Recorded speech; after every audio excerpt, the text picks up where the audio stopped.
Close the doors of your mind from all carnal will, all carnal thought, all emotions, all desires, all fears, all laziness, all doubt. Anything within the center of your mind, within your 12 cranial nerves, within your hands and your feet, that control your organs in your body, your capillaries, your dendrites, your liver, and your kidneys. Everything in your thoughts and your mind that doesn't allow your mind to come to completeness and balance and focus. Deceitfulness of riches, all hatred, all jealousy, all envy, all strife, all complaining, all dissension, all rivalries, all adultery and fornication, whether it's naturally or spiritually, with idol worship, idolatry, and drink offerings, and bring your mind to balance within yourself. For today is a day of freedom. Today is a day of warning. Today is the day that Yahuwah has given to us to be the all-knowing Yahuwah Elohim, the one who understands all consciousness of all beings on the earth, who understands all wave caps and all crashing waves on the seashore, the one who gives command that it doesn't pass the command, the one who gives life and understanding to all beings in the cosmos, throughout the Rakia, throughout the Shabath Shamayim, throughout the 13th Shamayim, all the way to the highest Shamayim, where his Ben Yahusha sits at his right hand, waiting on his instructions to execute his righteous judgment on the earth. For no man know the day nor hour, but we live in the hour, in the 11th hour, every hour, knowing that at any moment he could appear and execute his righteous judgment on every man, woman, and child on earth, and under the earth, and in the Rakia, and shake Shamaims and earth. For today we acknowledge the one who made all the har of the earth, all the yam of the earth, all the oceans and currents and jet streams, the one who gives life and understanding to all beings, the one who gives us understanding in the Torah, that we may acknowledge him on this 7th day, or Shabbat Yom, on this Shabath Yom, that we may cease from all our labors, that we may understand what the sport 9th rest law word perfection is. For perfection is to be even perfect, even as your Father in Shamayim is perfect. So as we move forward in kindness, we move forward in ahab, we move forward in kindness, ahab, joy, peace, patience, meekness, temperance, amuna, self-control within ourselves, self-control within our thoughts, self-control with our tongue. For that is our life, to put our hand over our mouth when we execute judgment and say things we should not do. So this is the book of Ecclesiastes, Qahalath, Ecclesiastes chapter 11. Ecclesiastes chapter 11. Ecclesiastes chapter 11. Ecclesiastes chapter 12 and verse 11. Ecclesiastes chapter 12 and verse 11. Actually, go to verse 9. 12 and 9. It says, besides this, he said, besides being wise, he said, Hakma, having wisdom, the Qahalath, or the preacher, also taught the people Binah, Da'at, knowledge, weighing and studying and arranging many proverbs with great care, right? Just like he says, be careful to obey all the commandments of Yahuwah. He said, with great care, right? He says he cares, right? With great care, right? This is Psalms 23. Psalms 23 and 1. Psalms 23 and 1. Tahalim 23 and 1. Yahuwah is my shepherd, I shall not want. He makes me lie down in green pastures. Right? We talk about the Selah. We talked about the hillside, the ridges, and the valleys. He leads me beside the still waters. We're talking about lakes and streams. And he says he restores my soul. Why? With drink. Just like when a shepherd leads his flock and he leads them to a nice lake, clear lake, with rocks and all, like natural spring water. If you ever see a natural spring, you can see all the way to the bottom. It's clear as crystal. And it says, he restores my soul. He restores it. He leads me in the path of righteousness. He said, that's how you know. He leads me in the path of righteousness. For what? For his name's sake. Not for your name's sake. For his name's sake. Like for our own human dignity, our own human ego. No, it's not for us. It's because he's leading us in for his name's sake, because he has a name. Mostly he said that because Yahuwah has a name, and he don't like his name has things being said about his name that ain't true. And get what it says? It says, he leads me in the path of righteousness for his name's sake. It be our righteousness, we keep all his commandments. And it says, even though I walk through the valley of the shadow of death, even though I walk through the valley of the shadow of death, I will fear no evil. Even though I walk through the valley of the shadow of death, I will fear no evil. Why? Because when the sun is getting ready to go down, it gets darkness in the world. It gets darkness all around you. Because it's almost imminent. Just like we're heading towards the longest night. He said, even though I walk through the valley of the shadow of death, I will fear no rod. For thou art with me. Thy rod and thy staff, they comfort me. He said, thy rod and thy staff, they comfort me. You prepare a table before me in the presence of my enemies. You anoint my head with oil, and my cup overflows. Right? Going back to Ecclesiastes, Qahalath, Ecclesiastes chapter 12, verse 11. Ecclesiastes chapter 12, Qahalath, Ecclesiastes chapter 12, and verse 11. It says, the words of the wise are like golds. I say, let's go back to, let's go to verse 10. It says, the Qahalath, the preacher, sought to find words of delight, right? Because why? He says, Yahuwah is my shepherd. I have no lack. He restores my soul. And get what he says? And uprightly, he wrote words of truth. He said he wrote it. He said he wrote it. He said he wrote it. Why would he say he wrote it? Right? This Deuteronomy chapter 6. Devarim chapter 6. Deuteronomy chapter 6. Verse 4. Devarim chapter 6 verse 4. It says, hear, O Yasharal, Shema, Yahuwah your Elohim, Yahuwah is Akkad, one. You shall love Yahuwah your Elohim with all your heart, with all your soul, and with all your might. And these words I command you today shall be on your heart. He said he's going to write it. He said he's going to be on your heart. You shall teach them diligently to your children, so they can be on their heart and their mind. Why? Because Yahuwah is your shepherd. Just like you have animals that follow a leader, like he says, like a pack of elephants. Then they have the one chief elephant. Then they have the other elephants, and they have the small elephants. And all the big elephants stand around the small elephant so the lion can't come get them. It's this very same thing. He said, teach them to your children. Teach them about Satan. Teach them about the very things that Satan and the archons do. Why? Because if you don't, he said, you shall teach them diligently to your children, and shall talk with them when you sit in the house, when you walk by the way, when you lie down, when you rise.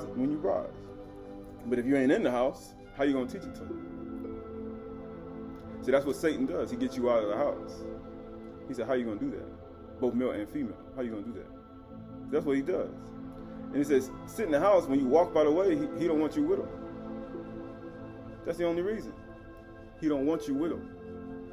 If he can separate you from him, then he got you. While you walk by the way, when you lie down, and when you go to sleep at night, and when you rise. But it says right here, you shall bind them as a sign or a oath on your hand, and you shall be as frontlets between your eyes. Right? You get what it says? You shall write them on your doorposts of your house and on your gates. You shall be supposed to inscribe it right on you. Right? This is going back to Ecclesiastes chapter 12. Qahalath chapter 12 and verse 11. It says, the words of the wise are, it says, verse 10. He says, the Qahalath, the preacher, saw words of delight, and rightly he wrote words of truth. He wrote it. He wrote it on your heart. That's all he's doing when he speaks. And it says, the words of the wise are like golds, and like nails firmly fixed are the collected sayings. They are given by one shepherd. He said, they don't give him, Yahuwah is my shepherd.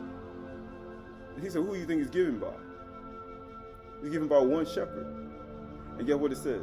And it says, what it says, the words of the wise are like golds and like nails firmly fixed. The sixth letter of the alphabet, joined together, tent peg. It's just like the sixth letter of the alphabet.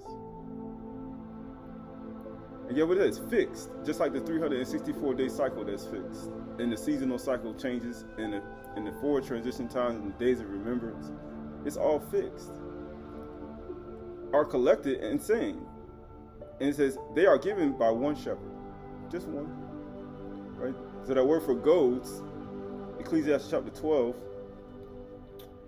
Ecclesiastes chapter 12, that word for goads, the word for goads, the words of the wise are like goads, it's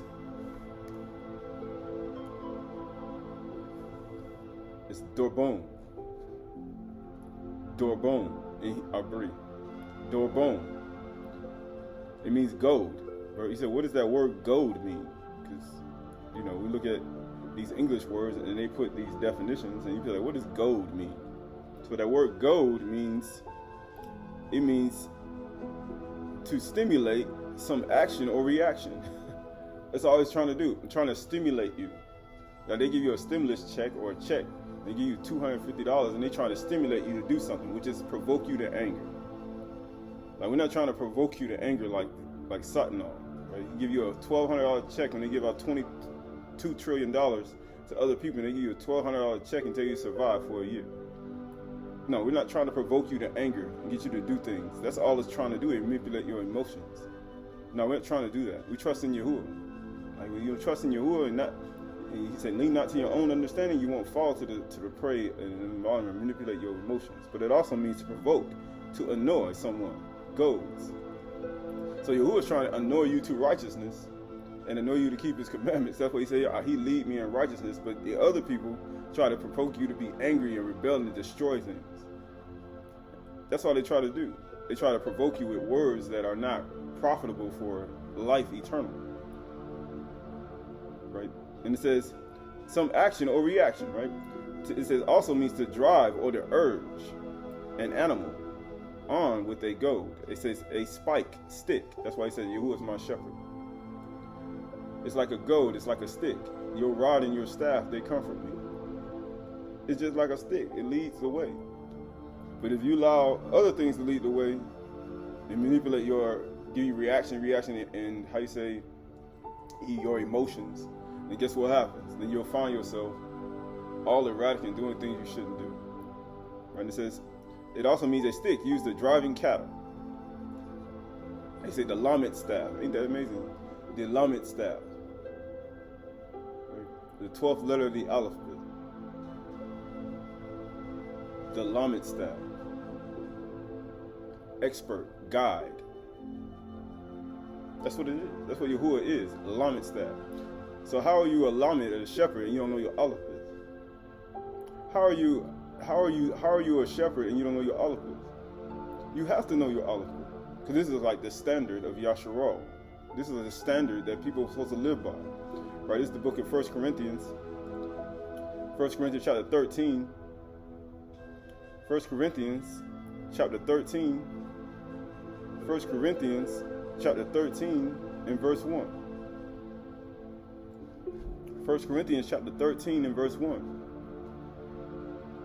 It says, if I speak in tongues of men, right, and of Malachim, languages of men, because there are many languages on the earth. I can understand, I could be bilingual in multiple languages, even the Malachim. You could meet with the Malachim every morning for the 7 days and cohabitate with them, and how you say, be able to gain knowledge and wisdom every single evening and morning. And you can do all of that. And it says, but have not love, ahab, I am a noisy gong and a clanging cymbal. He's like, you're like a noise, a vibration without any type of sound that has rhythm. You ever seen a woman play a flute to an animal? You can see a person playing an instrument to an animal. They sway side to side. Or even you'll see them in other countries do that. Or you'll see them doing in certain places when you see a marching band beat their drums and they go in unison with a tuba. Everybody's in unison. Why? Because they put love into what they're doing. And then when they put love into it, it sounds really, really good. But if you don't put no love in it, it sounds really, really terrible. It's just like the very words that people can speak and that can sound really, really terrible. People say, I ain't guilty. Shoot, I'm guilty of it. People say, I ain't never done it in my life. Yeah, you have. I've done it in my life. How many years I've been here? Oh, pretty long. He said not that long, but according to your time. But hey, people have done it. But these things are important to understand while you go through life. You get a little wiser in this life. And then it says, and if I have profit, it says, I'm a clanging cymbal and a noisy and clanging cymbal. It's a very irritating, very irritating. It's not going to sway my emotions to do anything. Sway me to do nothing. And it says, and if I have prophetic powers, I can predict all the future. I saw that coming. And guess what? I called that too. But it says right here, and understand all mysteries and all knowledge.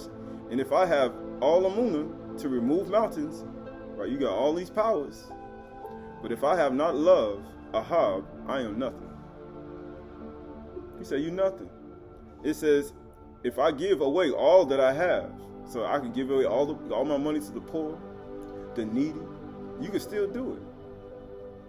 You can still give away all your love. But if you have, like we spoke about before, an unworthy thought within your wicked heart, he says, all that you're doing, and if I deliver my body to be burned, you can even deliver yourself over and say, man, I'm going to give myself over and sacrifice myself. But he says, get what it says. If I deliver my body to be burned, but if I have not love, I gain nothing. He said, you ain't gain nothing. You think you're going to gain eternal life? He said, if you ain't got no Ahab, you could deliver yourself to be crucified. And guess what? If you ain't got no love in your heart, he said, you ain't going to gain nothing. He said, I'm going to get eternal life. He said, you ain't going to gain it. Get what it says.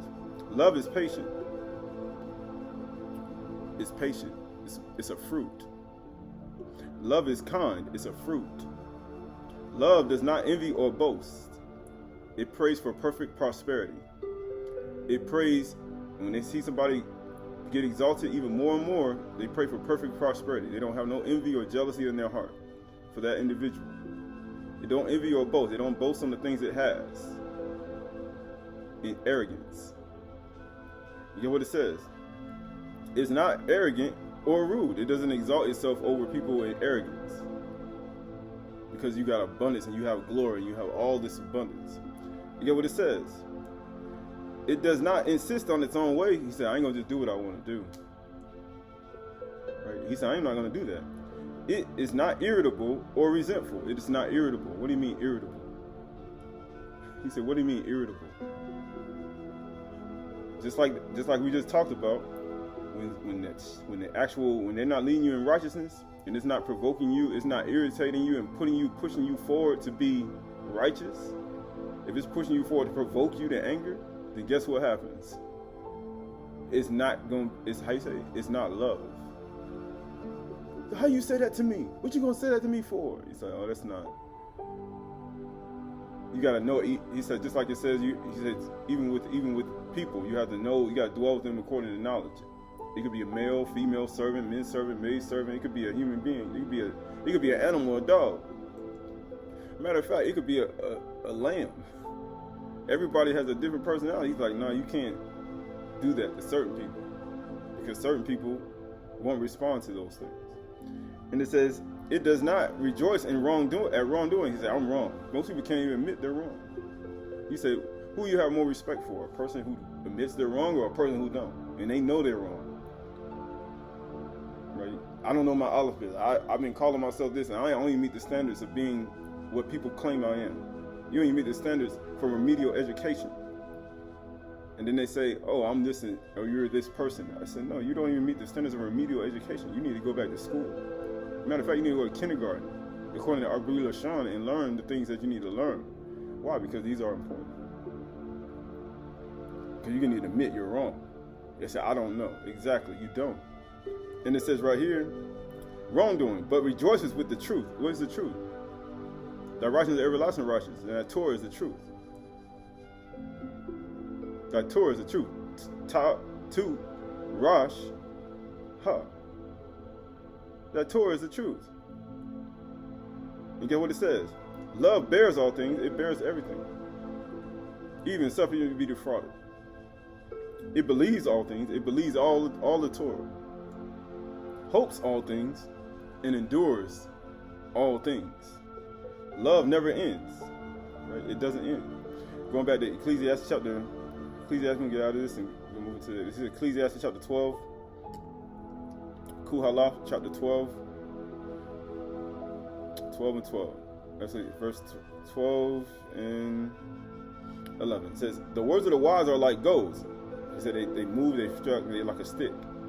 And like nails firmly fixed are collected, saying, they are given to one shepherd, by one shepherd, just one shepherd. My son, my son, Yahushua Mashiach. Those who are immersed into Yahushua and put him on. Beware of anything beyond these. Beware of anything beyond these. Those who have been immersed into Yahushua and have put him on. Of making of many books, and they say reading. They say making. There is no end. You can make a book. By the time you finish, your life will be over. And much study is weariness to the flesh. He said, think about all them books you're going to make. He says, the end of the matter, all has been heard. Because you can understand all knowledge, all languages of Malachi. You can understand all the languages of the world. Matter of fact, you can have powers, get all these powers. Some people got sorcery powers, magic book powers. They don't even know it. They think they got powers, but they got sorcery powers. And get what it says. It says, for fear, it says, the end of the matter has already been heard. He said, we already heard it. Fear Yahuwah and keep his commandments. Don't oppress the poor. Matter of fact, when your brother or sister becomes poor and they own any land, you should buy it and help them out. If they have any goods that you can buy to give them, to give them money for, you should buy it. It allows them not to be poor. He said, don't oppress the poor. And it says, for this is the whole duty of man. This is the whole duty of Adam. For Allah, will bring every deed into judgment. So how are you going to do that? By the Torah.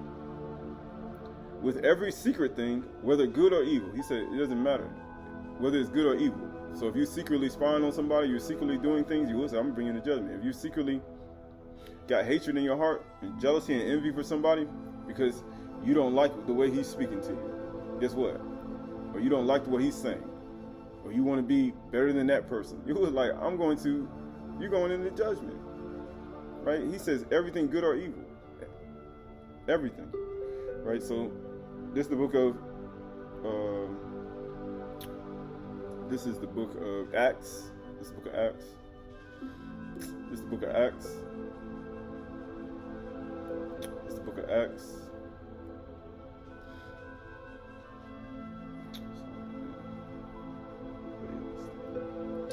Yeah, so this is the book of Acts.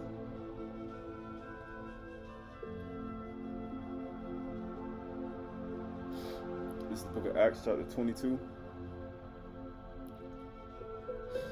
Acts chapter 22, verse 1. Acts chapter 22, verse 1. Acts chapter 22, verse 1.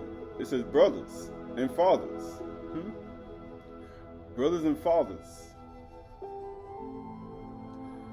Hear the defense that I now make before you. So you start looking at these brothers and fathers. And get what he said, what they knew. And when they heard that he was addressing them in the Abri language, Hebrew language, they became more quiet. You know why they became more quiet? Because you got to understand, you got to understand the numbering cycles in the mathematics and how it all calculates. You got to understand how it all correlates and how everything is fixed and how it all correlates and joins together, and how all these words and letters all formulate multi-dimensional meanings. It's not just, when you hear it, it's just one thing. It's a multiple things at one time. That's why they were quiet, because you can't process it while you're speaking. English language, you can talk with somebody with the English language, and you can be conversating in the English language, and you can go back and forth. And that's why so many arguments people get so many arguments, because the English language allows you to do that. When somebody speaks in the Hebrew or Greek tongue, you got to shut up, because you got to process a lot. That's why they were quiet. They're like, okay, let me listen to this really, really, really closely, what you get ready to say.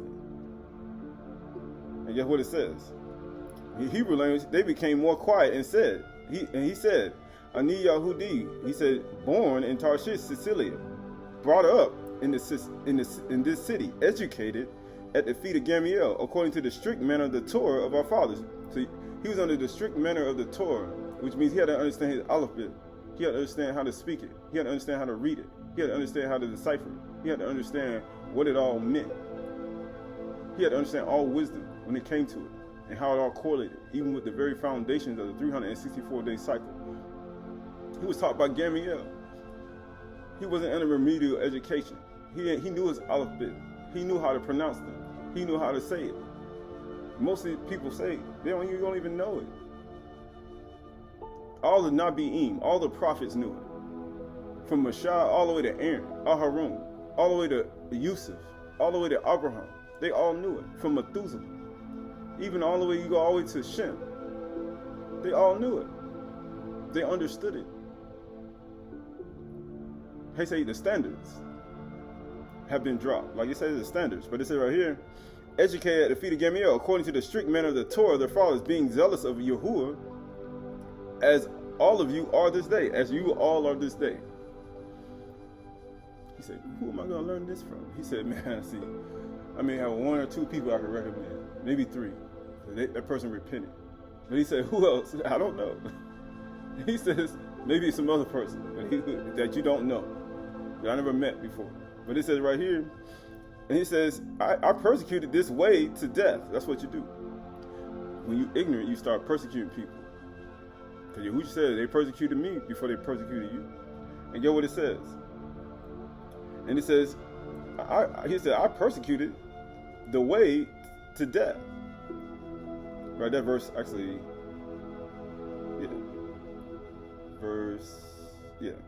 it says according to strict manner, verse 4, I persecuted this way to death, binding and delivering to prison both men and women, as the high Kahan and the whole council of the elders came bear me witness. He says, I did that because he had witnesses. They had witnesses. He said, I did that. At the council of who? As the Khan and the council and the elders can bear witness. I did this. I got witnesses. I got two witnesses. I got the elders and I got the high priest. I got them all witness that I did this. He literally confessing right there in the middle of their face. Because he don't rejoice in wrongdoing like most people. He said, I don't do that. Because if I don't have love, I have nothing. He said, I'm nobody. And get what he said? Both men and women, as the high Kahan and the whole council of the elders can bear witness. From them I received letters. From who? From them. From the elders and the high priest. I received letters to the brothers, and I journeyed toward Damascus to take those who were there and bring them into bonds to Jerusalem to be punished.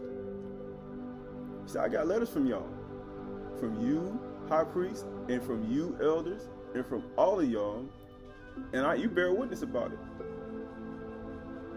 He said, did you not do that? Yeah. And he says,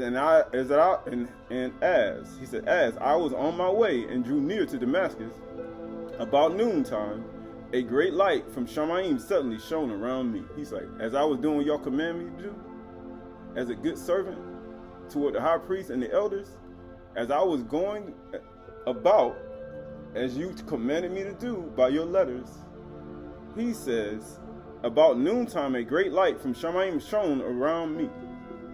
About noontime. And guess what? And I fell on the ground and heard a voice saying to me, Shaul, Shaul, why are you persecuting me? He said, what you doing that for? Yahushua stopped you. Yahushua stopped Shaul right in the middle of him obeying the elders and the high priest. He stopped him right in his tracks. What you doing? He stopped him. And guess what he said? I am Yahushua of Nazareth, whom you are persecuting. He said, do you know you're persecuting me? And guess what it says? Now those who were with me saw the light, but did not understand the voice of the one who was speaking to me. He said he didn't understand the voice. Because everybody not going to understand it. They're not going to understand it. The elders and the high priest didn't understand why you ain't execute the command that we gave you. They didn't understand it. And he says, what? And I said, what shall I do, master? So he like, hold up. You override. He said, what shall I do, master? I thought the high priest and the elders were his master. He said, what shall I do, master? Now this person was educated by Gamaliel, which means he had way more intellect than a lot of people do today. And guess what he said? What shall I do, master? And Yahuwah said to me, arise and go to Damascus, and there you will be told all that is appointed to you to do. So he just overrided all the things that he was getting ready to do by the command of other men who didn't even understand anything when it came to Yahushua Mashiach. It overrided him. He said, why would it do that? And it says, led by the hand. Get what it says, and since I could not see because of the brightness of the light, I was led by the hand by those who were with me, and came to Damascus. And guess what happened? And one Ananias, a devout man according to the Torah, well spoken. Hold on. And one Ananias, a devout man according to the Torah. What did he do?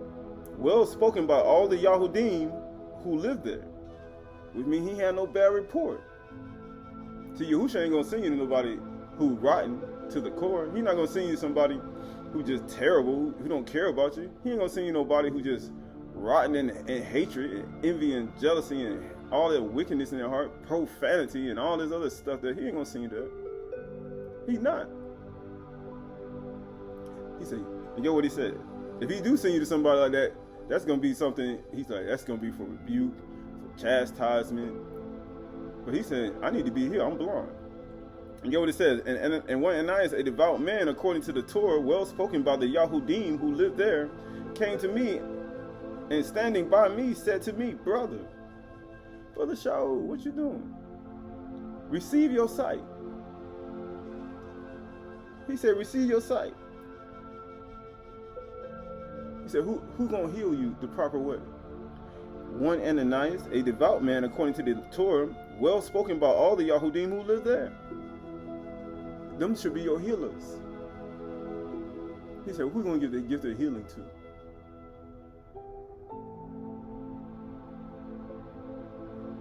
It says, brother Saul, receive your sight. And at that very hour, I received my sight and saw him. He's like, at that very hour. It didn't take that long. Quick.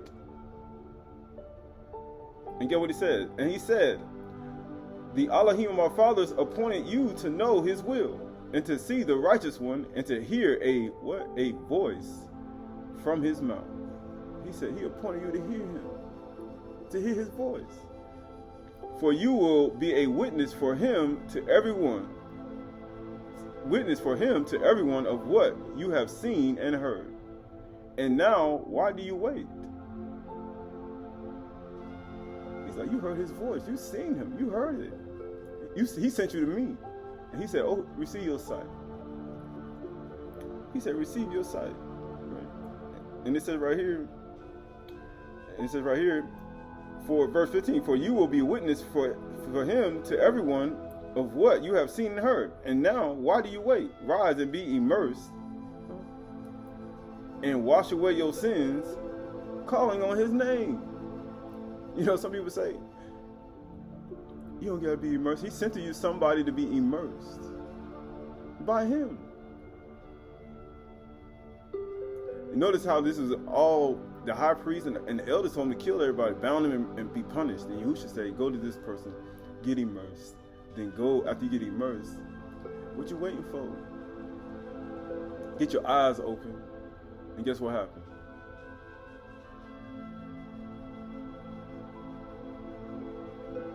All right, so this is the book of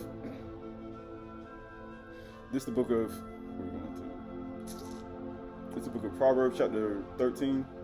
Proverbs chapter 13. Proverbs chapter 13. Proverbs chapter 13 and verse 1. Proverbs chapter 13 verse 1. It says, a wise son hears his father's instructions. Why do you think Yahushua said, I'm my father, I want? He said, you're a wise servant. But the scoffer does not listen to rebuke. Why are you persecuting me? Why did Shaul say, what you talking about? Who you think you is? I'm going by the HaKahan. Do you know who they are? The elders. He said, scoffers don't listen to rebuke. They ain't gonna listen to that. You should rebuke them right in your tracks. What you doing? And get what he said. From the fruit of his mouth, a man eats what is good. But the desire of the treacherous is for violence. Why do you think he was going to bind all those people and persecute Yahushua's people and bring them into punishment? Why do you think he told them to send letters out to do that? Because they're full of violence, unjust gain. You get what it says? Whoever guards his mouth preserves his life. But he who opens wide his lips comes to ruin. Right, just skipping over to verse. Skipping over to verse.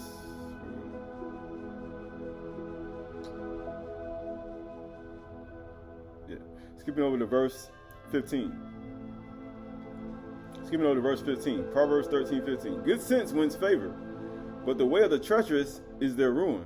Every prudent man acts with knowledge. Why do you think Yahushua came with knowledge? Told him what to do with knowledge. Just he's a good shepherd. And then what did he do after that? Then he sent you to somebody else with knowledge, with a good report and devout man in the Torah. And then he got immersed, got his eyes open, and then he had more instructions to do what? He moved forward in knowledge. He wasn't just moving forward and doing things. And then he said, every prudent man acts with knowledge. He said, anything I do, I'm going to do it with the eye, because Yahuwah is my shepherd. And get what he also said? The words of the wise are as gold. And he leads me in righteousness. And get what it says?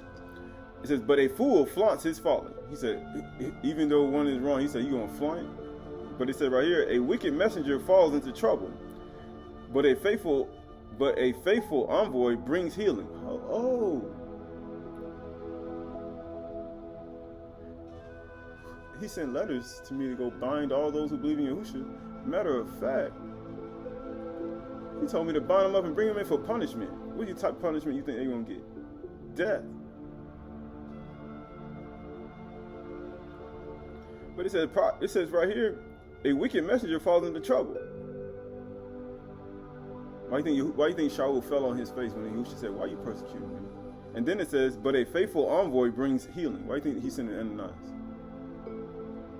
What you waiting for? And then it says right here, poverty and disgrace comes to him who ignores instructions.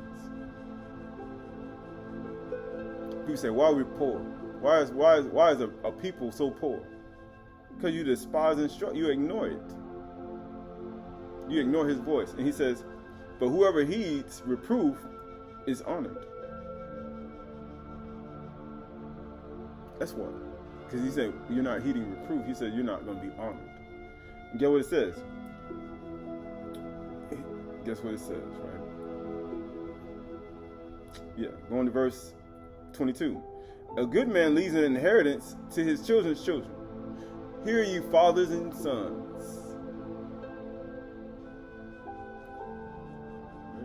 That's what Shaul said. He's supposed to teach to your children. While you sit in the house, walk by when you lie down, you rise up. Inheritance is instructions. And that instructions brings you certain things. And it says, but a sinner's wealth is laid up for the righteous. Because that's all it is. What happened to Ananias and Sapphira? What happened? He said, guess what happened? Even though he said, they carry you out right now. And guess what? Their actual wealth was laid up for them. And get what it says. The fallow ground of the poor would yield much food. The fallow ground of the poor would yield much food. But it is swept away through injustice, through improper judgment. Whoever spares the rod hates his son. He said, you spare the bar. He said, you hate your son. But he who loves him is diligent and disciplines him. Right, going to verse, they said, that's with the stick. the goads, you incite him with words. The stick, right? The righteous has enough to satisfy his appetite, but the belly of the wicked suffers want, right? So this is the book of Proverbs chapter 30. Proverbs chapter 30. Mashali Proverbs chapter 30. Mashali Proverbs chapter 30 and verse 1. Mashali Proverbs chapter 30 and verse 1. It says, the words of Agur Jacaneth, the oracle. That's somebody who can predict. And say prophecies. Right? The man declares, I am weary, O Elohim. I am weary, O Elohim, and worn out. Surely I am too stupid to be a man. He said, oh, I'm worn out, man. I'm tired. He's like, I'm tired. I'm worn out. Even Yahusha sat at the well. He was tired. He's like, I'm worn out. What did he say? Surely I am too stupid to be a man. I have not the understanding of a man. I have not learned wisdom. Whatever else you have, nor have I the knowledge of the Kudash one. He said, I don't even know it. He said, man, y'all got remedial education. He said, I don't even know it. But guess what he said? Who has ascended to Shamayim and come down? He said, I don't know it. Why do you think the high priest and the high Kahan sent letters out to kill those who believe in Yahushua Mashiach? And it says right here, who ascended to Shamayim and come down? Who has gathered the wind in his fist? He said, who control the winds and the storms and the storm clouds and the tempest? Who has wrapped the waters in the garment? Who has established all the ends of the earth? What is his name? What is his son's name? Surely you know. Right? Skipping over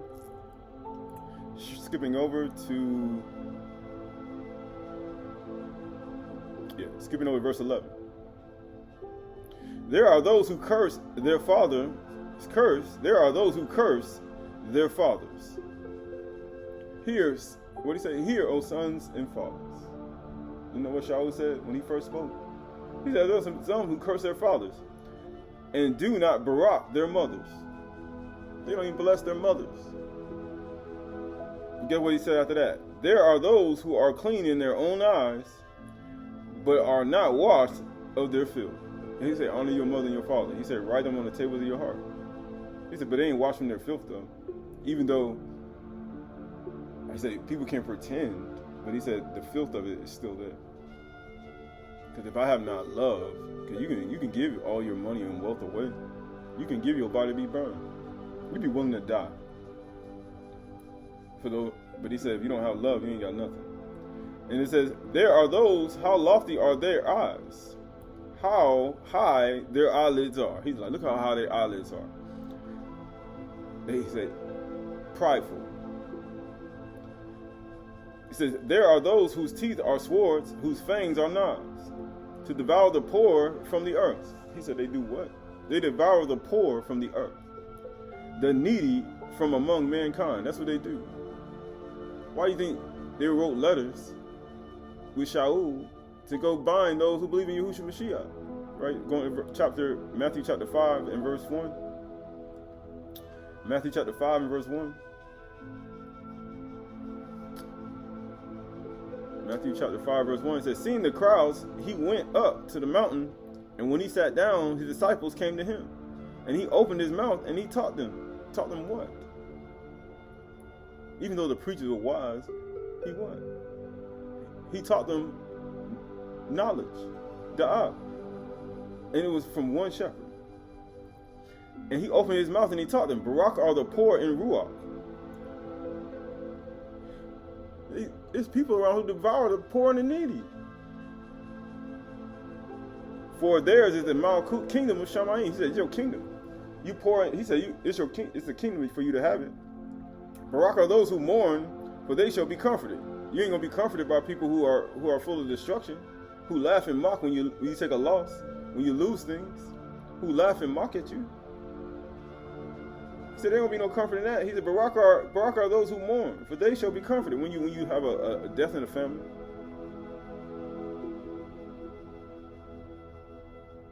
But it's like Saul said, like Yahuwah told Shemuel, how long are you gonna weep? There's a time period for it. And during that time period, you don't need to be doing that. And he says right here, Barak are those who mourn, for they shall be comforted. Barak are the meek, for they shall inherit the earth. But it says right here, Barak are those who hunger and thirst. These are all poor people for righteousness. He lead me in the way of righteousness for his name's sake. Who he talking about? He says, for righteousness, for they shall be satisfied. They're going to be satisfied with what? Barak are the merciful, for they shall receive mercy. These are poor people. Poor people don't get mercy. They don't get led. How you say? When they get led, they don't be led in righteousness. These are all evil people who don't do that. He said, poor people. He said, the meek, those who mourn, those who are poor. He said, you got people who oppress the poor and the needy. Right? This is Proverbs. Going back to Proverbs chapter 30. Proverbs chapter 30, in verse. Like, we don't want to do that, but this is right here. This is Proverbs chapter 30. Proverbs chapter 30, going back to Proverbs chapter 30.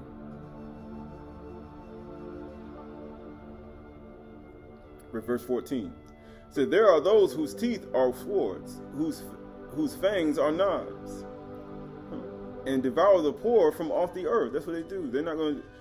Why do you think Yahushua wasn't doing that? He said, Barak are the poor. Barak are those who hunger and thirst. Because when I was hungry, you gave me food. When I was thirsty, you gave me drink. When did we do that? He says, the needy from among mankind, to devour the poor from the earth, and the needy from among mankind.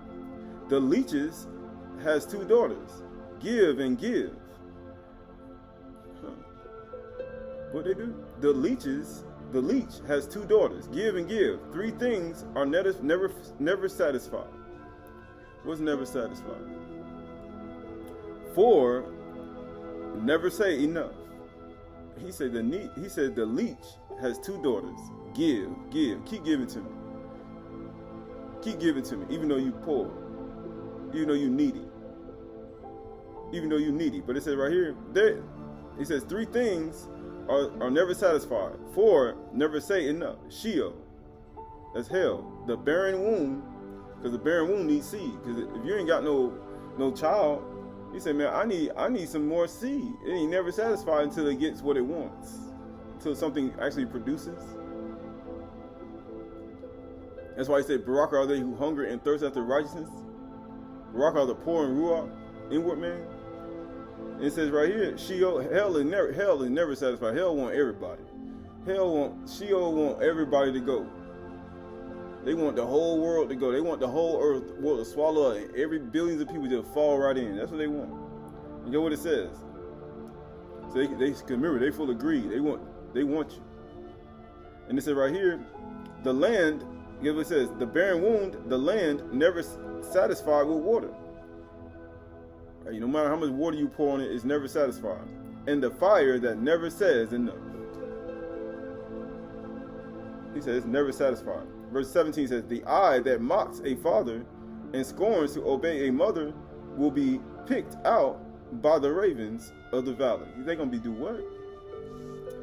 The eye that mocks a father or scorns to obey a mother will be picked out by the ravens of the valley and eaten by the vultures. Because if you don't obey your father and your mother, he said you're going to be eaten by the vultures and the ravens. Let's see this. Three things are too wonderful for me, and four to understand. Right? And four to understand. It says, the way of the eagle in the sky, the Natsar, the way of the serpent on the rock, and the way of the ship on the high seas, and the way of a man with a virgin. This is the way, he said, it's too what? Three things are too wonderful for me, and four I do not understand. And four I do not understand. Right? The way of the eagle in the sky, the serpent on the rock, and the way of the ship in the high seas, and a way of a man with a virgin. And then it says, verse 20 says, this is the way of an adulteress. She eats and wipes her mouth and says, I have done no wrong. Bro, we got to skip over. This is where we're going to.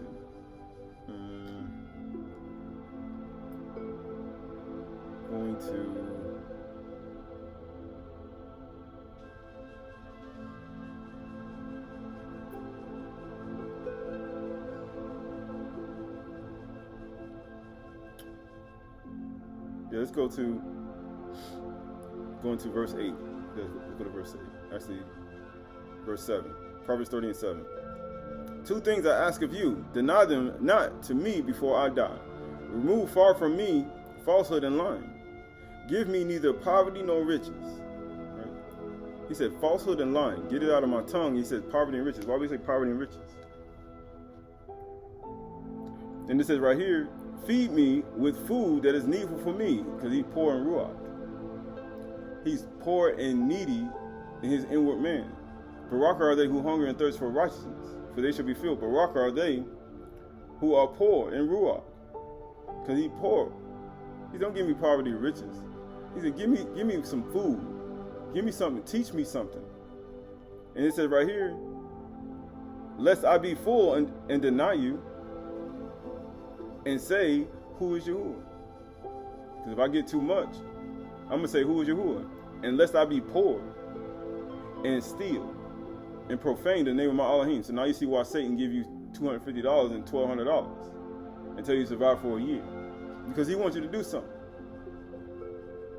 And the only way I can get you to do it, I got to provoke you to do it. That's why people go in the store and they start robbing the store and do all these things. For absolutely no reason, because Satan knows what he's doing. He can provoke you. He's like goads. His words are like goads. It incites, it irritates, and makes you do something. It makes you, draws you to anger. That's what it does. That's what he does. And get what it says, and profane the name of my Elohim. That's all he wants you to do. That's what he does. It says, do not slander a servant to his master, lest he curse you and you be held guilty. Right? So this is the book of Isaiah chapter 30, Yeshayahu chapter 30, Isaiah chapter 30, verse 1. Isaiah chapter 30 and verse 1. Isaiah chapter 30 and verse 1. Isaiah chapter 30 and verse 1. Isaiah chapter 30 verse 1.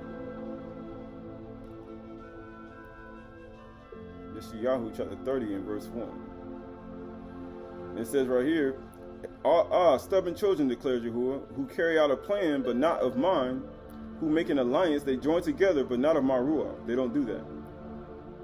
They are their own plans, that they may add sin to sin, who set out to go down to Mizraim without asking for my direction. When Yahushua appeared to Shaul, he told him, why are you persecuting me? And Yahushua gave him direction on what to do. He stopped him, he rebuked him, he stopped him, and then he said, gave him direction on what to do. Then he sent him to Ananias, and he healed his blind sight, and then he got immersed, and then he told him what to do after that. And guess what it says?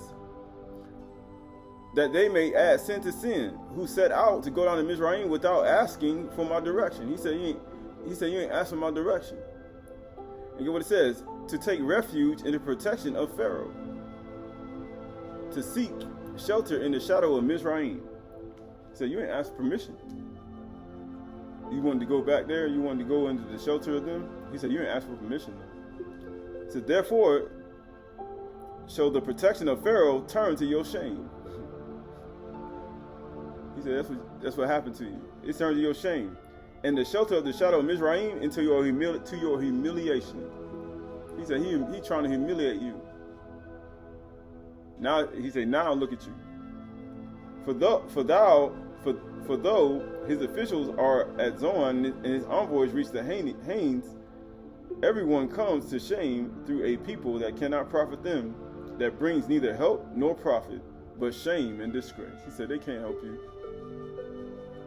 He said, look what you did. You done made an alliance, but not by my ruach. But guess what it says? Going over to, skipping over to verse,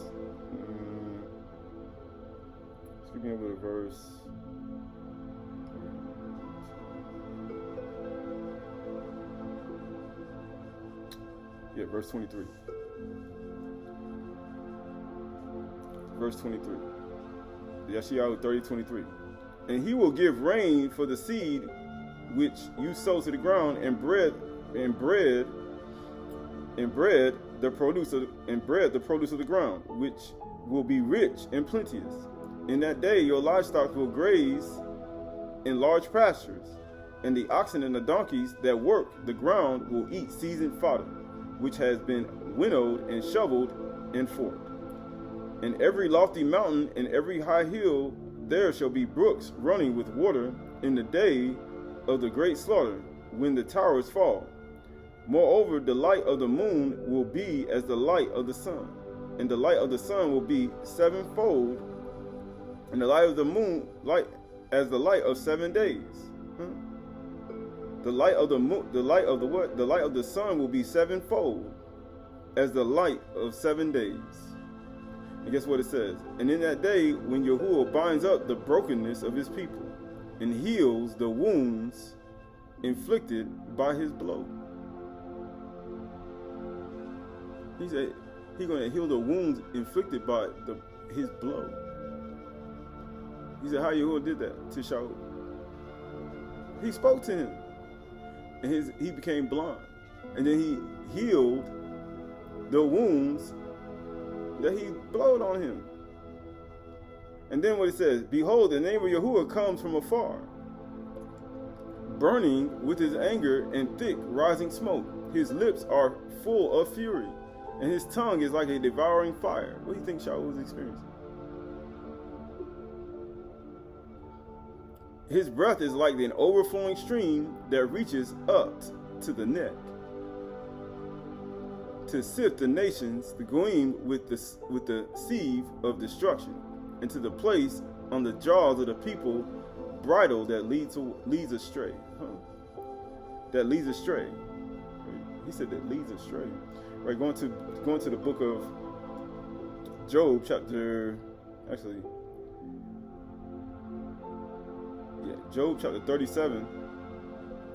Job chapter 37, Job chapter 37, verse 1. Job chapter 37. Job chapter 37, Job chapter 37 and verse 1. Job chapter 37 and verse 1. At this also my heart trembles and leaps out of its place. Keep listening to the thunder of his voice and the rumbling that comes from his mouth. Under the whole Shamayim he lets it go. The rumbling and the thunder of his voice. And get what it says. And his lightning to the corners of the earth. His lightning to the corners of the earth. After it, his voice roars. His voice roars. He thunders with the majestic voice, with his majestic voice. And then he says, and he does not restrain the lightnings when his voice is heard. He said, I'm not doing it because it's majestic. He said, I like the lightning to flow. I like the actual ambience of it. He said, I'm not going to restrain it.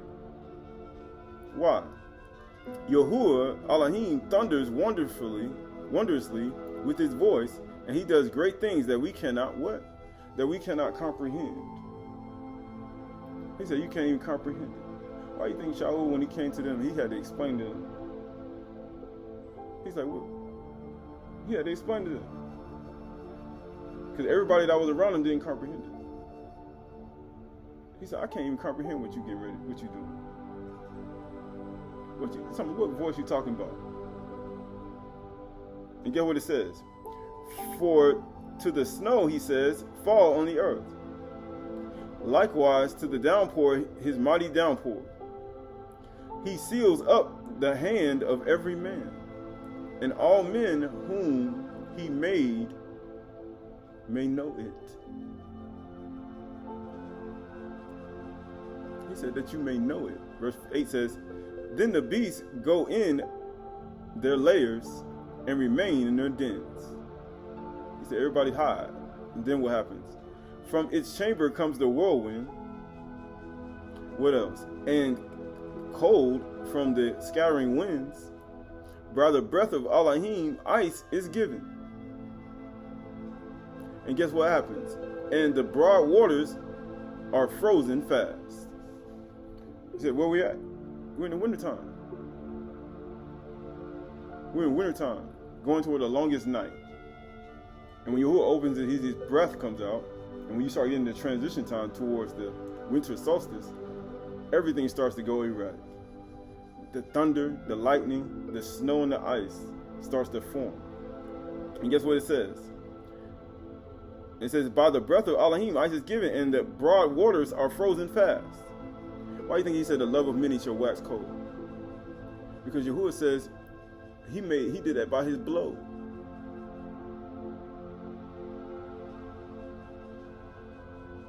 So if he said, if your love is not cold and your heart is not cold, who you think actually sent the heat to actually warm it up that it's not? That it melts? And who you think made it cold? And it says right here, he loads the thick clouds with moisture, and the clouds scatter his lightning. They turn around and around by his guidance, huh? They turn around and around by his guidance. Because Yahuwah is my shepherd. And get what it says? To accomplish all that he commands them, huh? To accomplish it on the face of the habitable world. He says they all serve him to accomplish it. They have to. And get what it says? Whether for correction, commandment is lamp and the Torah is a light, and correction and reproof is a way of life. Whether for correction, because you could be without chastisement, he said, you are not my son. So when you read the Torah, you say, my son, my son, my son. Those who put on Yahushua Mashiach, and you can't take correction, he said, you ain't my son. That's why when Shaul spoke, he said, sons and fathers. For all that I put on, all that have been mercy, Yahushua have put him on. You get what he says? Whether for correction or for his land, or for his land, or for love.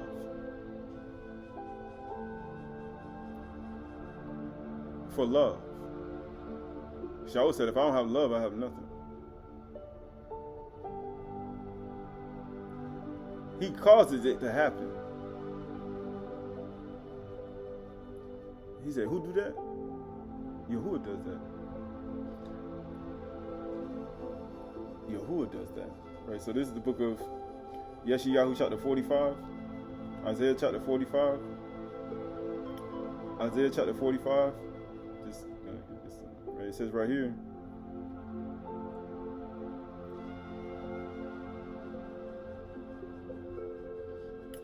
Yeshayahu chapter 45 and 5. I am Yahuwah, and there is none other. Besides me, there is no Elohim. So if you got any other God next to him, guess what's going to happen to that God? They're going to hit the ground like Dagon. They're going to hit the ground like Ocean. They're going to hit the ground like Qahalath. They're going to hit the ground like the goddess of fertility at Teotihuacan. They're going to hit the ground just like Balaam. They're going to hit the ground like all the sons of Cush. They're going to hit the ground. And the red shoe people and everybody else. And every idol and idol worship, and even every stadium that they have. He said they're going to hit the ground. You get what it says? I am Yahuwah, and there is no other besides me. There is no other Elohim. I equipped you, though you do not know me, that people may know that from the rising of the sun, from the west, and there is none beside me. I am Yahuwah, and there is no other. I formed the light. I made the sun come up and create darkness. I create the longest day and the shortest day. I make well-being and create calamity. I do all these things. I am Yahuwah who does all these things. Shower, O Shamayim, from above, and let the clouds rain down righteousness. Huh? Let it rain down what? Righteousness. Let it rain. And get what it says. Let the earth open, that salvation and righteousness may bear fruit. Let the earth cause them both to sprout. I am Yahuwah, have created it. He said his thunder. He said when his thunder roar, he said he don't hold back none of his lightning. He don't do none of that, right? So this is the book of Proverbs.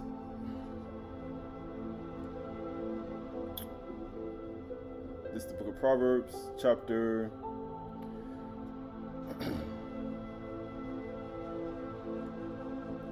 Proverbs chapter 22, verse 1. Book of Proverbs chapter 22, verse 1. It says, a good name is to be chosen rather than great riches. He said, feed me with food that's convenient for me. Don't make me too rich. Don't make me too poor either. I steal.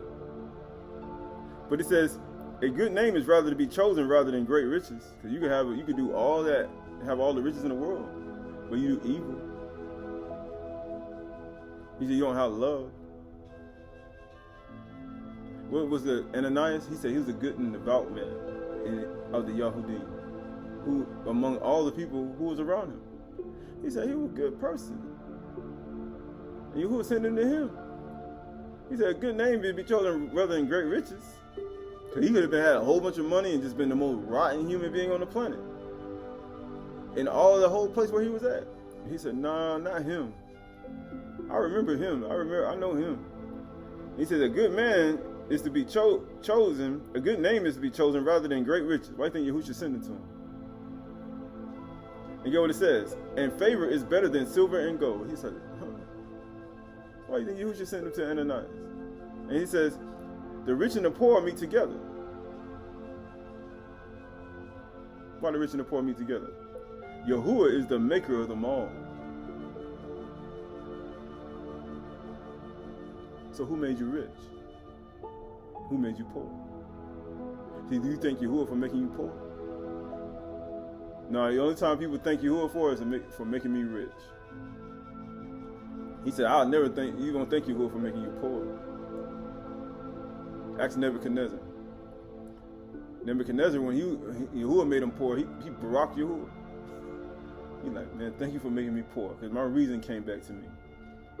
It's better for me to be poor and my reason come back to you, and then you be rich and your reason not. And he says Yahuwah is the maker of them all. He says the prudent sees danger and do what? And hides himself. He said, what you hiding for? Danger.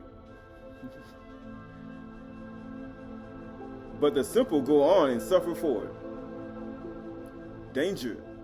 He said, you don't got your little riches, you don't got your money, and now you exalted. He's like, nah, that's danger. And guess what it says? But the simple go on and suffer for it. The reward of humility and fear of Yahuwah is riches, honor, and life. So you want riches, he said that humility. So if you ain't got no humility, but yet you got honor, there's something wrong. If you ain't got no humility and you got all these riches, something wrong. And if you got all these riches and you just evil and you still alive, and you got no humility, something wrong. Thorns and snares are in the way of the crooked. Whoever guards his soul will keep far from them. Right, so this is the book of Proverbs chapter 21. Proverbs chapter 21. Mostly Proverbs chapter 21. Mostly Proverbs chapter 21. Mostly Proverbs chapter 21 verse 1. Mostly Proverbs 21 and 1. It says, the king's or the Malachim's heart is a stream of water in the hands of Yahuwah. There's a stream of water. He said when it rains, he said, I don't hold back the rain. He said when it rains, it's going to rain. He said, Yahuwah, when he thunders, he sends out his snow and his ice. And get what it says? He turns it whenever he will. Every way of a man is right in his own eyes, O woman. But Yahuwah weighs the heart. To do righteousness and justice is more acceptable to Yahuwah than sacrifice. Why do you think Shaul said, if I don't have love, I have nothing. I can give my body to be burned. I can give away all my wealth. If I don't have ahab, I ain't nothing. It says, haughty eyes and a proud heart, the lamp of the wicked, are sin. He said, how lofty are your eyelids? How proud is your heart? He says, the lamp of the wicked are sin. Verse 1 says, the plans of the diligent lead surely to abundance, But everyone who is hasty comes only to poverty. Because he said the diligent, how you say, the prudent, they see danger and they hide themselves. But everyone who is hasty comes only to poverty. What happens when you do that? The getting of treasures, because that's the only way you're going to get it. You know how everybody does it? Scam everywhere. Scam on the left, scam on the right, scam north, south, east, and west. Scam online, scam on Twitter, Facebook, Instagram, scam on YouTube. He said what? The getting of treasures by a lying tongue is a fleeting vapor and a snare of death. He said, it's about you lied to get it. You lied. But he says, it's a snare of death. The violence of the wicked will sweep them away because they refuse to do what is just. That's what the High Kahan and the elders thought.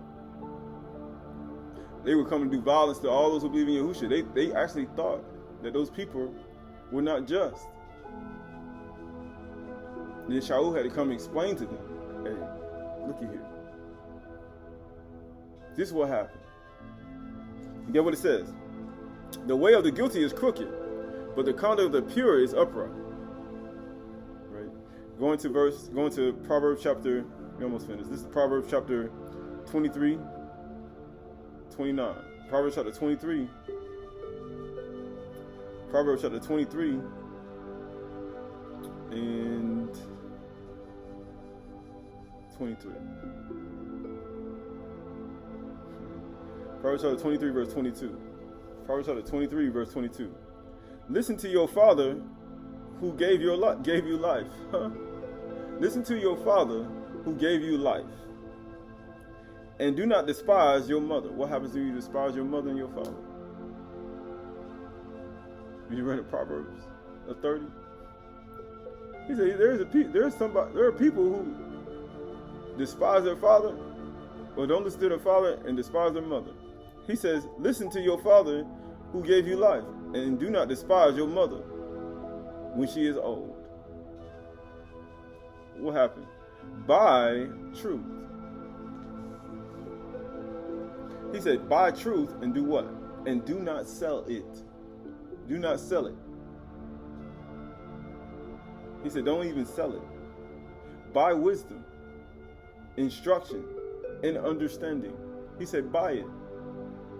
But it says right here, that word for Proverbs 23:23.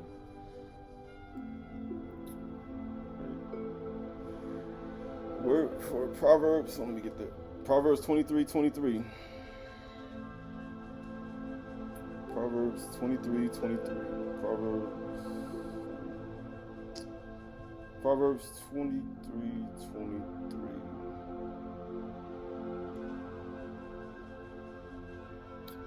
Yeah, so that word for buy, I can see that word multiple times. Get there.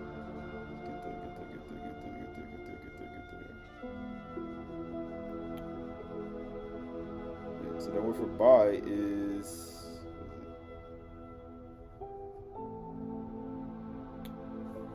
Proverbs 23. Yeah, buy the truth. The word for buy is kana. Kuf nun ha. Kana. It means to get, acquire, create, buy, possess, acquire knowledge, acquire, obtain. Because if you don't have no knowledge,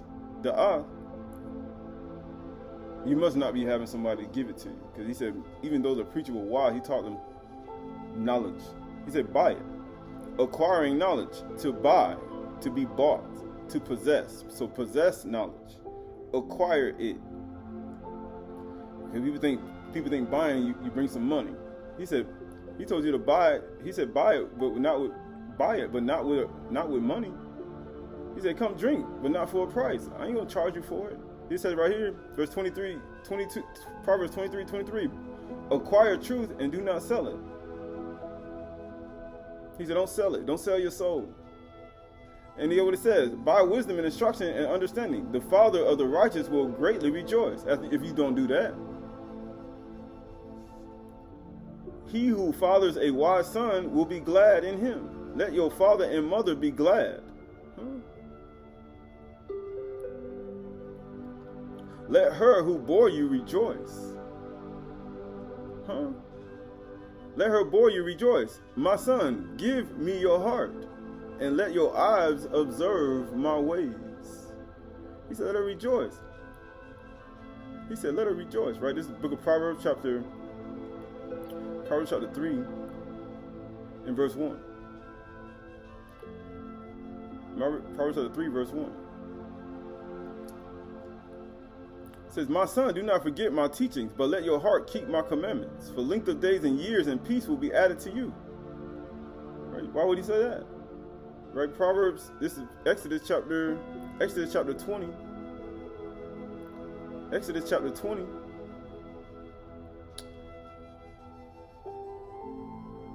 In verse 12. Shamuth, Exodus 20 and 12. Honor your father and your mother, that your days may be long in the land that Yahuwah your Elohim is giving you. He said, let your mother and let your father rejoice. Let your mother rejoice. Buy, acquire truth, and don't sell it. He said, don't even sell it. Right. So this is the book of real quick. This is the book of Proverbs chapter. Psalms. Let's go to Psalms. Actually,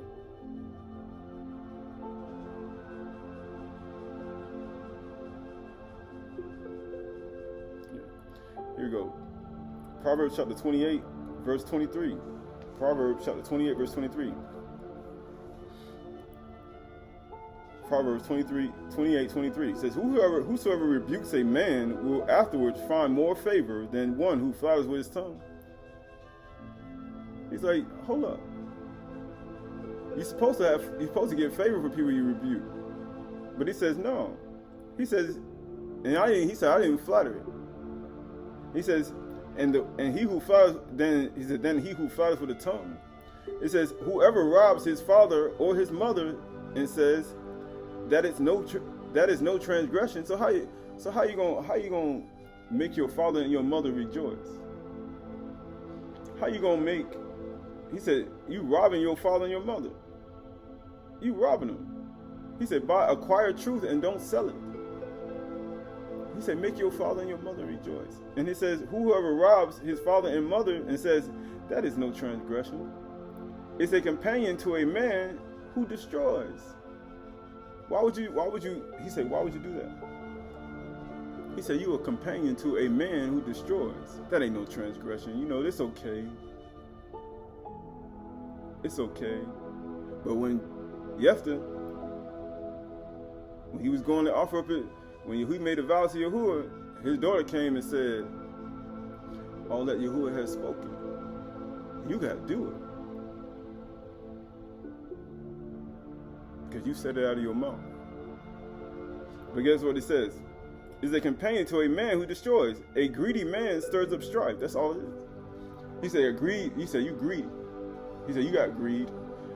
He said, you got way more than enough, but you need more.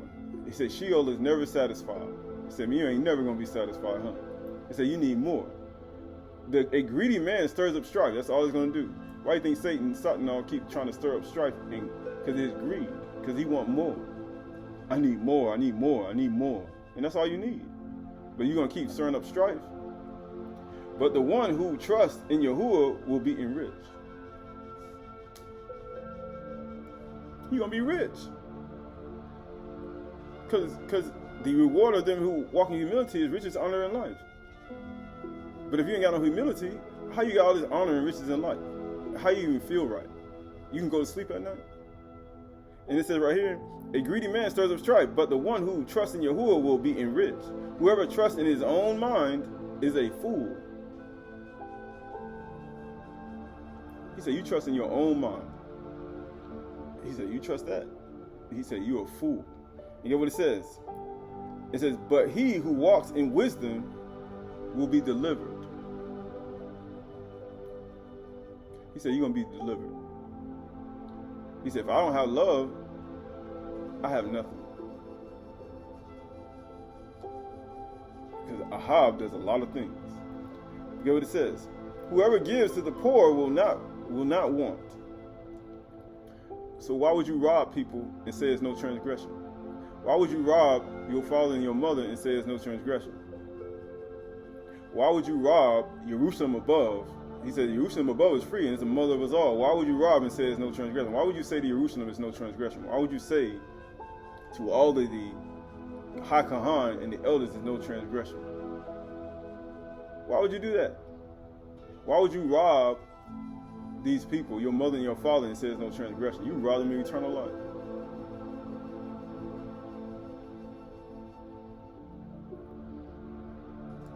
You thief, it's just like Satan. Satan come to steal, kill, and destroy. He said, you a companion of him who destroys. Who are you talking about? You. He said, you a companion of him who destroys. Satan comes to steal, kill, and destroy. He said, you will be a companion of Satan if you don't say it's a transgression. And get what it says. Whoever trusts in his own mind is a fool. And he said, there's a way to do it, though. He said, you got to walk in wisdom. Because most people don't know how to do that. But it says right here, whoever gives to the poor will not want. Because there's a way you can say these things without being disrespectful.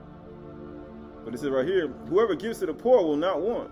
But he who hides his eyes will have many curses. He said, Barak are the poor in Ruach.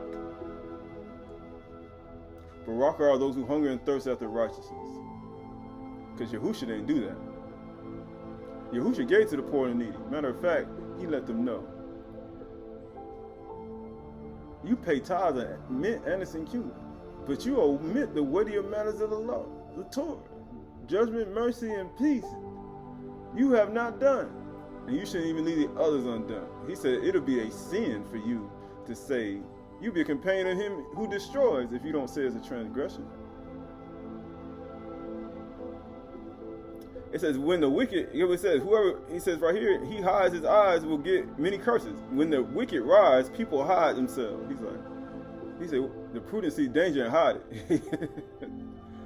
He said, man, he hide himself, but he said, you hide. He said, the wicked getting exalted. When the wicked rise, people hide themselves. Why you think people don't want to, why you think people start hiding themselves? He's like, man, look at here. These people they starting to rise up, these wicked people. But when they perish, the righteous increase. He said that's the only way they're going to increase. He said, because that's the only way they're going to increase. He said that's the only way he's going to be increased. Right? This verse 29 says, Proverbs 29:1. He who is often reproved, yet stiffens his neck, will suddenly be broken beyond healing.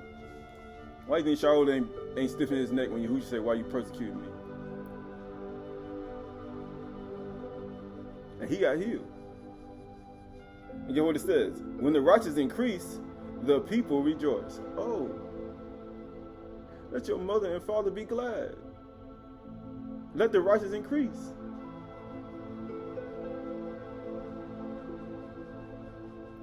And it says, but when the wicked rule, the people groan. He said, why people are all this way? Why people that way? They groan in what? They groan. They ain't got no joy in their heart. Because the wicked rule.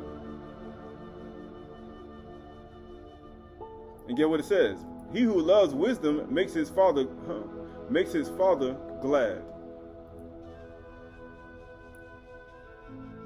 He who loves wisdom makes his father glad. What happens? Because when you speak wisdom to your father, and your father's wise, and guess what happens? It makes him glad. He's a proud father to his son. That's all it is. Here, fathers and sons. Right? And it said right here. Where are we going? Yeah. But a companion of prostitutes squanders his wealth. That's the only reason. He's like, look, you don't squander all your wealth. He said that's why people are broke. That's why OnlyFans and all these things are, how you say, hot. They can make it high income.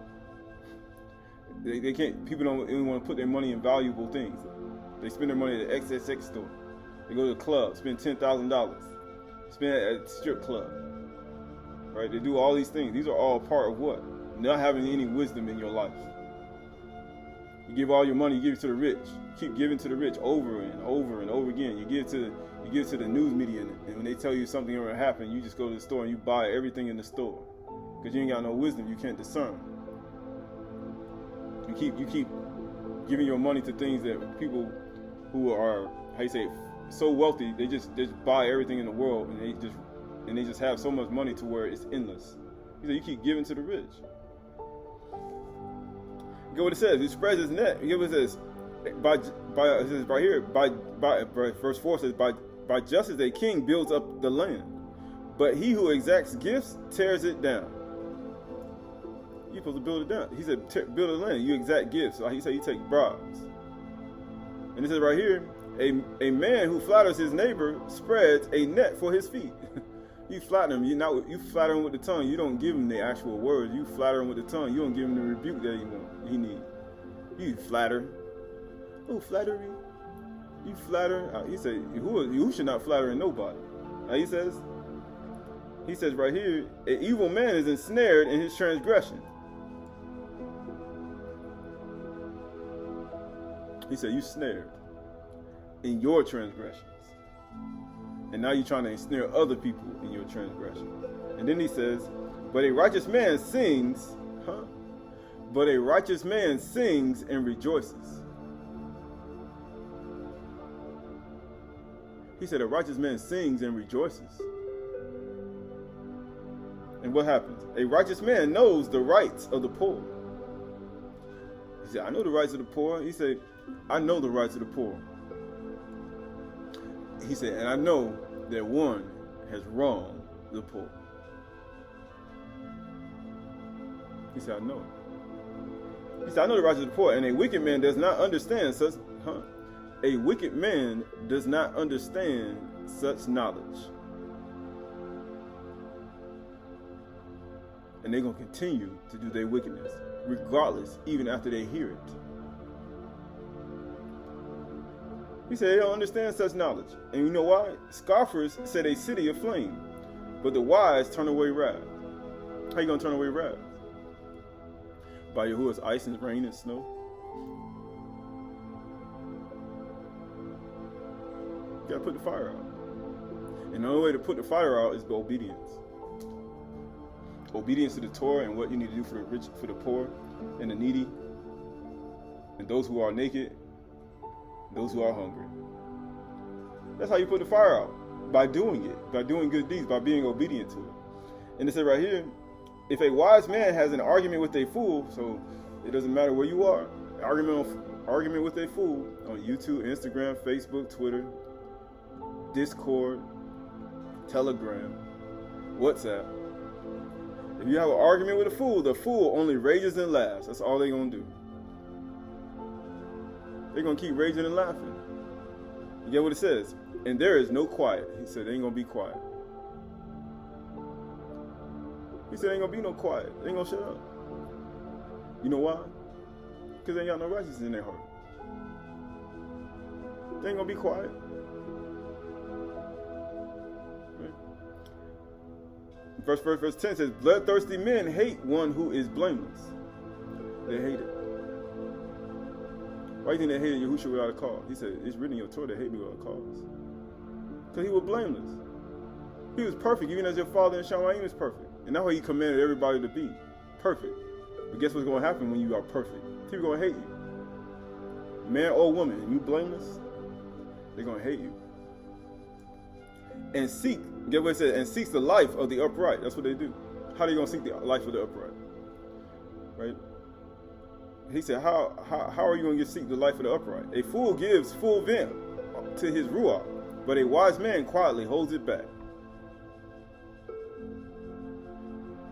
It says, if a ruler listens to falsehood, all his officials are wicked. Right? All of them. Right? So this is the book of Proverbs. Actually, the book of Exodus.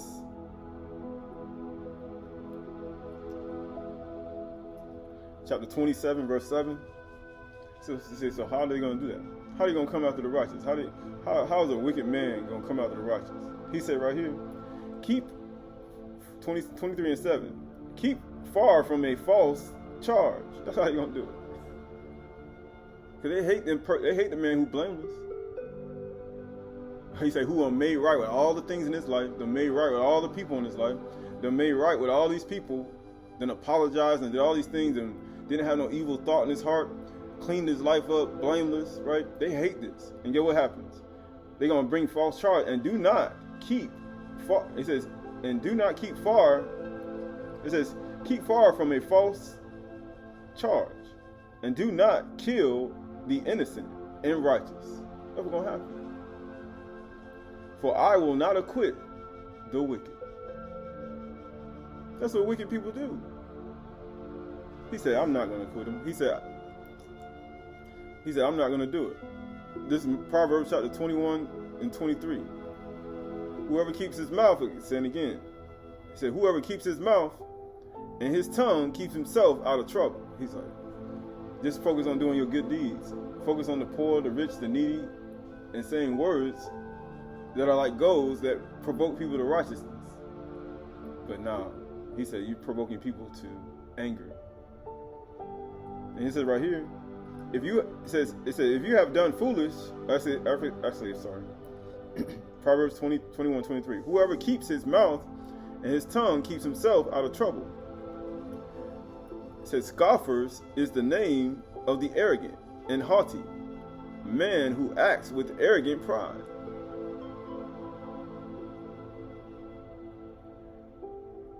He said arrogant pride, right? So this is the book of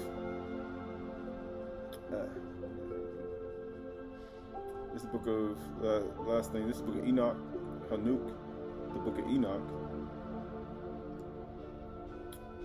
the book of Enoch, the book of Enoch. I think this is it.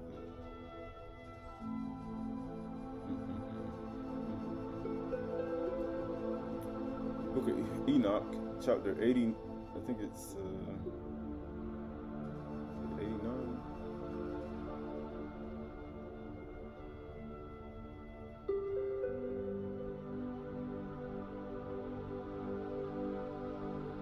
Yeah, it's the book of Enoch. I think I sent this to Princeton version.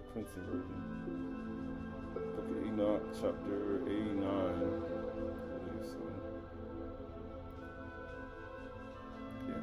Book of Enoch, chapter 39, chapter 89, the Princeton version, book of Enoch, chapter 89, verse 1. I think I sent it. It says, and I observed during the time that thus 37 shepherds were overlooking, all of whom finished in their respective periods as the first. Others then received them in their hands, that they might overlook them in their respective periods, every shepherd in his own period. Afterwards I saw in the vision that all the birds of Shamayim arrived. He said they all arrived. The eagles, the aves, the kites, and the ravens. What happened?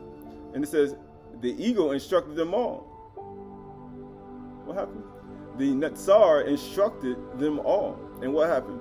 They began to devour this. They began to devour the sheep. The eagle instructed them all. It says to peck out their eyes and to eat up their bodies. The sheep then cried out, for their bodies were devoured by the birds. He said the birds, they tearing us up. Right? And get what happened? I also cried out and groaned in my sleep against the shepherd which overlooked the flock. And what did he do? And I looked while the sheep were eaten up by the dogs, by the eagles, and by the kites. Like when you see birds of prey. He said they were eaten up. They neither left them their body, nor their skin, nor their muscles, until their bones alone remained, until their bones fell on the ground, and the sheep became diminished. He said they all were diminished. And I observed likewise during that time, the 23 shepherds were overlooking who completed in their respective periods 58 periods. 58 equals 13. Right? And it said right here, 58 periods. Then were small lambs born to those white sheep. Right? So he said, then I observed, likewise during the time, that 23 shepherds were overlooking. So aleph and the tooth, right? The first letter, alphabet, and the last letter. And it says right here, who completed in their respective periods 58 periods. That's 13.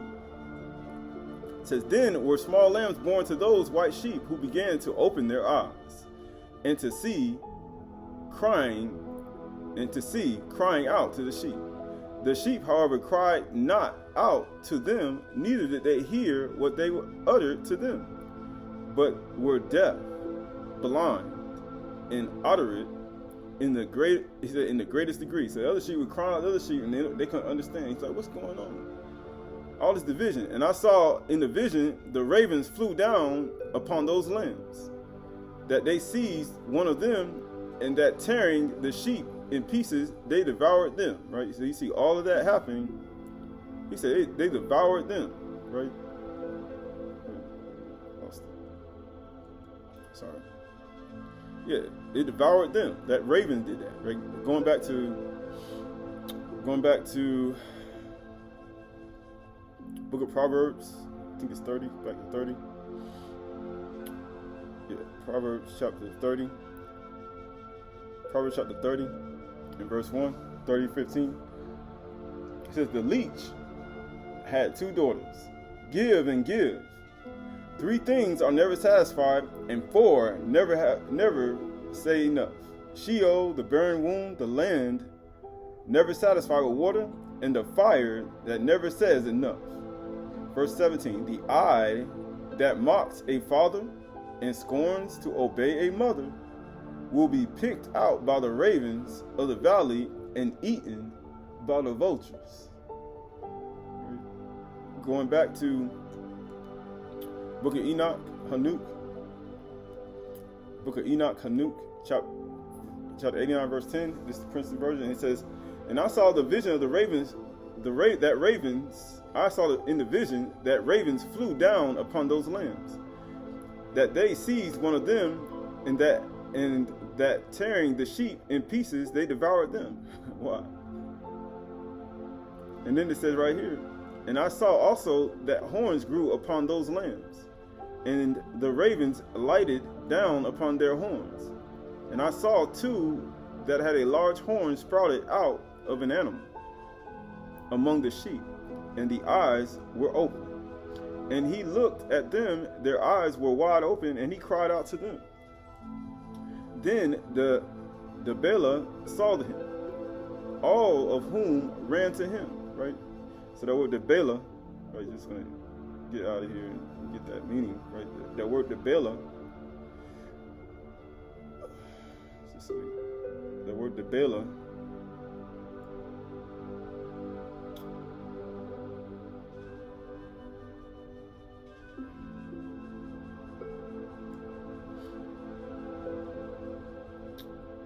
It says it has a lot of meanings, but it also means it's the Bela. The Bela has multiple meanings. It means Marith. It means overawed or cowering before, repressed or abashed. It says also means lying, like lying down. But it says also the Bela also means a billy goat. They have billy goat, overawed or cowering before. It says repressed or abashed in the presence or lying. It says abashed in the presence of, lying. So it means lying. It also means lying. The Bela. Right, so going back to Book of Enoch, we almost finished. Book of Hanuk. And it says, then the Bela saw him, all of whom ran to him. He said they ran to the one lying down, the billy goat, the lion, the liar. And it says, and besides this, all the eagles, the aves, the ravens, and the kites were still carrying off the sheep. They were flying off with them, flying down upon them and devouring them. The sheep were silent, but the Bela lamented and cried out. He said they were lying. The Bela was lamenting and cried out. Then the ravens contended and struggled with them. Because then the Debela, the one who was lying down, the billy goat, it says that the goat or the person lying down, it says he was crying out. And then the ravens contended and struggled with them. They wished among them to break his horn, but they prevailed not over him. What happened? I looked on them until the shepherds, the eagles, the aves, and the kites came. He said, I looked on them, and I was trying to figure out what's going on. Who cried? He said, who cried out to the ravens to break the horn of the Debela? They were trying to break the horns of the goat, the billy goat, right? To contend with him and to kill him. Why are you trying to kill him? Because he was crying out against him, because they were trying to break his horn. He was lying down. And then what it says, he was crying out.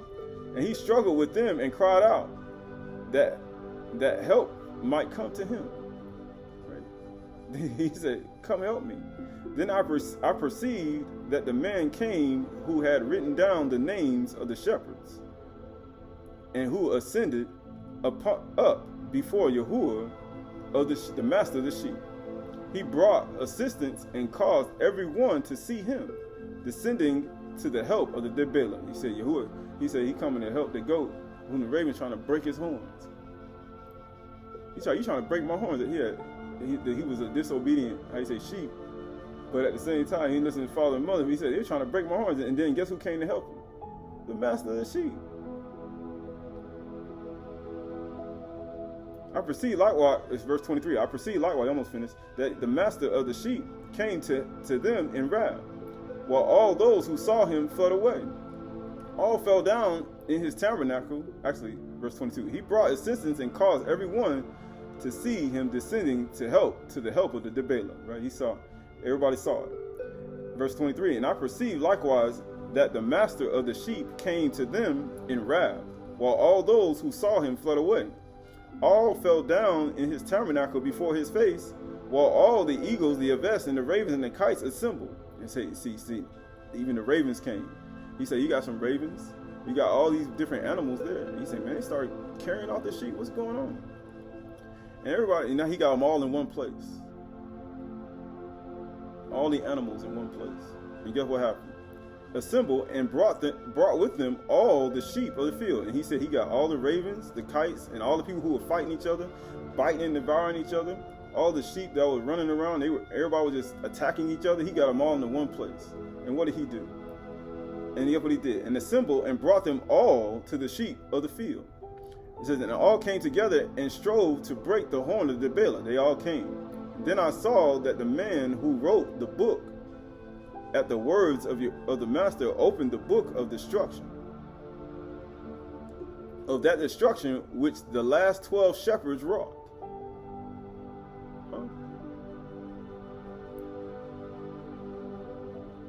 And poured out before the master of the sheep that they destroyed more than those who preceded them. He said, you destroyed more sheep than all those who preceded you. And get what happened? And I saw also that the master of the sheep came to them, and taking in his hand the scepter of his wrath, seized the earth, which became became rent asunder, while all the beasts and the birds of the Shamayim fell from the sheep and sunk into the earth, which closed over them. And guess what happened? But all the beasts and the birds of the Shamayim fled away before their face. And I saw a throne erected, a delectable land. Upon this sat the master of the sheep, who received all the sealed books which were opened before him. Then the Yahuwah called to the first 7 white ones, and commanded them to bring before him the first of the first stars, which preceded the stars, whose form partly resembled that of horses. The first star, which fell down first, and that, it says, and they brought them all before him. Right, so this is the last thing, and we're finished, right? This is the last thing. Yeah, this is the last thing. This is the last thing.